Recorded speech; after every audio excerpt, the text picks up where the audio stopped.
De 3 børn- og ungehjem, vi har, Felix, Villa og Vita, de ligner hinanden på den måde, at de områder, vi arbejder med de unge, er de samme. Det er gennemgående, men vores fysiske rammer er forskellige på de 3 steder.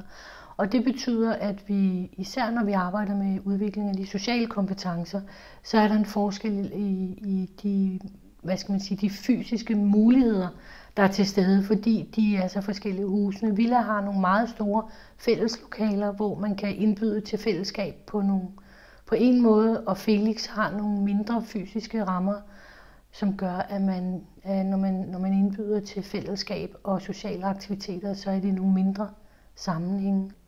Og Vita er sådan en blanding af de 2 andre, kan man sige. Alle 3 børn- og ungehuse er kendetegnet ved, at der er fællesfaciliteter, hvor omdrejningspunktet er spisestue og dagligstue, kan man sige, hvis man skal sammenligne det til et almindeligt hjem.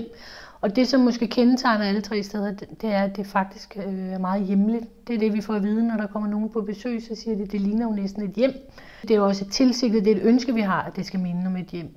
Så er der de forskellige steder, er der nogle rum, hvor man kan gå hen og lave noget krea, eller man kan sætte sig og spille et spil.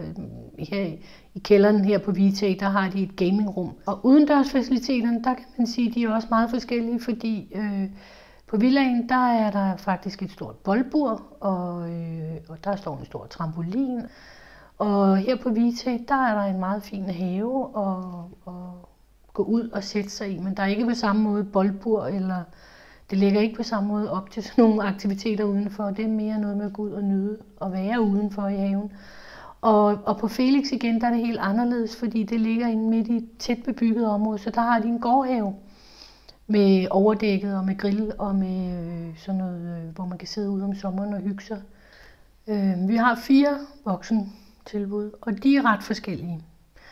De er forskellige på den måde, at de 2 af dem er små huse, hvor der bor i det ene hus bor der 5, i det andet bor der 6.